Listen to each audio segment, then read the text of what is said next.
नमस्कार, मैं जितेंद्र शर्मा। देश के लोकसभा चुनाव का बिगुल बज गया है। आचार संहिता लग चुकी है और चुनाव आयुक्त अपना संबोधन कर चुके हैं।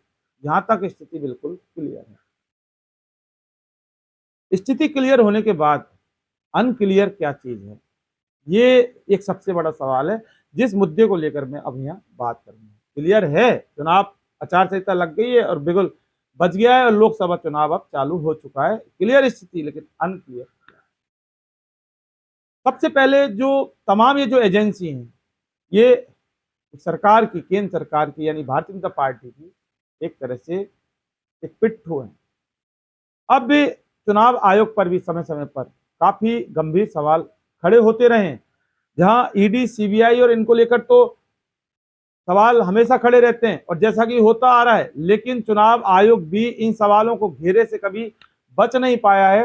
क्योंकि जो चुनाव आयुक्त है और जो चुनाव आयोग है, ये हमेशा इसकी निष्पक्षता के ऊपर तमाम आरोप लगते आए हैं। सरकारें और तमाम पार्टियां, यानी कि आरोप जो चुनाव लड़ते हैं, लेकिन आरोप अगर नहीं लगाया किसी ने तो वो सिर्फ एक पार्टी है, भारतीय जनता पार्टी। चुनाव राज्यों के हो या चुनाव अब देश का होगा, और जिन राज्यों में जब चुनाव होते हैं तो आचार संहिता की सरेआम धज्जियां उड़ाई जाती हैं।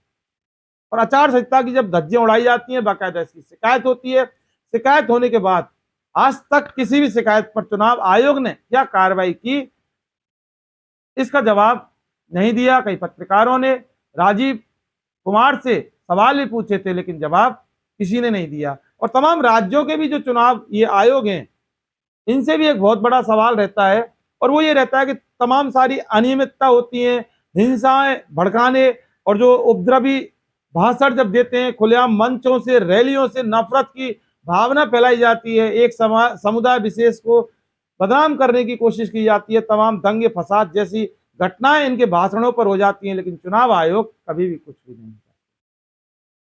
और जब कोई दूसरी पार्टी का यानी विपक्ष पार्टी का जो कोई भी भाषण वगैरह या रैली में इस तरह की कुछ भी अगर बोल देता है, तो तुरंत प्रभाव से उसके खिलाफ शिकायत होती है, उनके ऊपर कार्रवाई होती है। लेकिन भारतीय जनता पार्टी के खिलाफ कभी भी ऐसा नहीं हुआ। तो ये निष्पक्षता से ये चुनाव आयोग नहीं करवाते। दूसरा, ईवीएम पर भी एक बहुत बड़े सवाल खड़े होते हैं कि भारतीय जनता पार्टी की अगर जीत की कोई वजह है तो वो ईवीएम मशीन है। इसको लेकर भी काफी सवाल हैं, लेकिन ठीक है, ईवीएम मशीन का फैसला तो कोर्ट करेगी या सरकार करेगी, लेकिन चुनाव आयोग का जो काम है उसको वोटिंग करवाना है, चुनाव करवाना है। और निष्पक्षता से तो अभी हुआ था ये चंडीगढ़ में जो मेयर चुनाव का मामला था, 8 वोटों को किस तरह से ये चुनाव आयोग के जो अधिकारी हैं ये जो करते हैं। हालांकि मामला सुप्रीम कोर्ट गया और वापस आम आदमी पार्टी का मेयर बनाया गया। तो ये आप देख सकते हैं कि ये जो तस्वीर है, ये तस्वीरें किस तरह से भारतीय लोकतंत्र यानी कि बाबा साहब अम्बेडकर का जो एक संविधान है, और संविधान और लोकतंत्र जो जो है वो किस तरह से काम करते हैं, वो आपके सामने छुपा हुआ नहीं है। और वो सारा काम होता है ना, वो सिर्फ एक व्यक्ति को सब कुछ यानी कि सबसे बड़ा बनाने की कवायद में ऐसा किया जा रहा है, और वो व्यक्ति कोई और नहीं, देश के प्रधानमंत्री नरेंद्र मोदी हैं। नरेंद्र मोदी के लिए इतनी सारे लोकतंत्र की हत्याएं, संविधान की हत्या, लोकतंत्र की हत्या, सारी जो एजेंसीज हैं, जो निष्पक्ष एजेंसी हैं, जो सभी के लिए समान कार्य करती हैं, लेकिन वो सीधा सीधा आज भारतीय जनता पार्टी के दबाव में भारतीय जनता पार्टी की वकील के रूप में वकालत का कार्य करती हैं।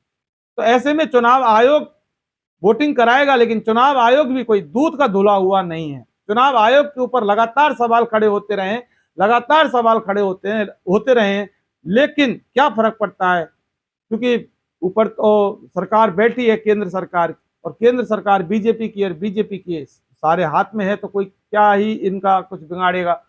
रोने वाले रोते रहो, मरते रहो, फिरते रहो, बकवास करते रहो, लेकिन इनके ऊपर तो कोई फर्क पड़ने वाला नहीं है। तो अगर थोड़ी बहुत भी जरा शर्म और लाज चुनाव आयोग के अंदर बची है, और संविधान और लोकतंत्र की मर्यादा, उनके मूल्य अगर कुछ बचे हों, तो फिर इस बार का चुनाव तो कम से कम निष्पक्ष रूप से करवाना होगा चुनाव आयोग को, क्योंकि आजाद भारत के इतिहास का सबसे बड़ा ये चुनाव 2024 का होगा। और अगर इसमें कोई भी गड़बड़ी चुनाव आयोग ने की या चुनाव आयोग ने अपना काम ईमानदारी से या निष्पक्षता से नहीं किया, तो फिर हमेशा हमेशा के लिए देश आपको माफ नहीं करेगा। जितनी वकालत आपने भारतीय जनता पार्टी की, नरेंद्र मोदी की, बीजेपी की वो कर ली, उतने में सबर मनाइए आप।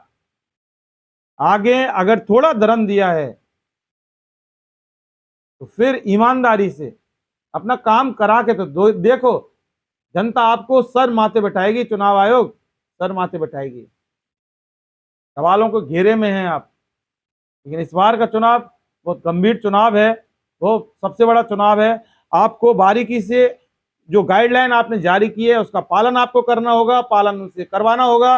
और पार्टी कोई भी हो, भारतीय जनता पार्टी हो, कांग्रेस हो, आम आदमी, तमाम जितनी भी पार्टी हैं, लेकिन उनके ऊपर तो क्या है कि वो कुछ भी गाइडलाइन का उल्लंघन करते हैं, कार्रवाई हो जाती है। लेकिन भारतीय जनता पार्टी के ये तमाम हिंसावादी गतिविधि करते हैं, हिंसक यानी कि रैली मंचों से हिंसक, मारने काटने, तमाम इस तरह के हिंदू मुसलमान ये वो इस तरह से जो ये करते हैं ना, तो ये गलत है।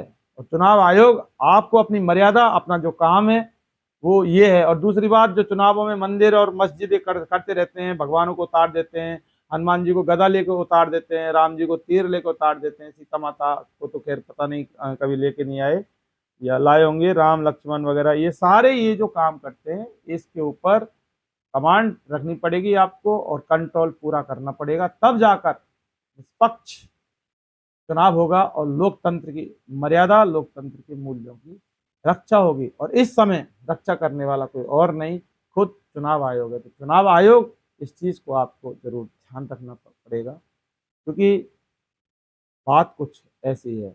पिछले कुछ दिनों से यानी कि 2014 से ही सिर्फ एक व्यक्ति को सर्वश्रेष्ठ बनाने की कोशिश की जा रही है।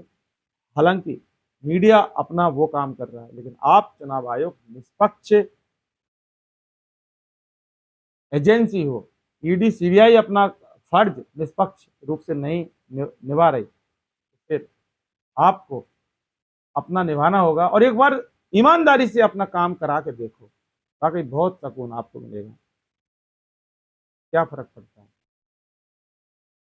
हार जीत दो ही तो पहलू हैं, और जीतेगा भी भारत का और हारेगा भी भारत का, तो क्या फर्क पड़ गया, कभी वो, लेकिन काम ईमानदारी से होना चाहिए, काम निष्पक्षता से होना चाहिए, काम जो आपके नैतिक कर्तव्य, नैतिक कर्तव्यों को अमल में लाकर निष्पक्ष ईमानदारी से चुनाव आयोग को अपना काम करवाना होगा।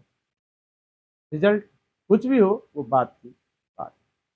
दोस्तों फिलहाल के लिए बस इतना ही। आपने अगर हमारा चैनल सब्सक्राइब नहीं किया तो फौरन कर लें। इन्वेस्टिगेशन मीडिया आपको पल पल की अपडेट देता है, और इसलिए बेल आइकन को जरूर दबाएं, क्योंकि आगे आने वाले हमारे जितने भी वीडियो होते हैं उसके नोटिफिकेशन आपको तुरंत मिल सके। फिलहाल के लिए बस दीजिए इजाजत, नमस्कार।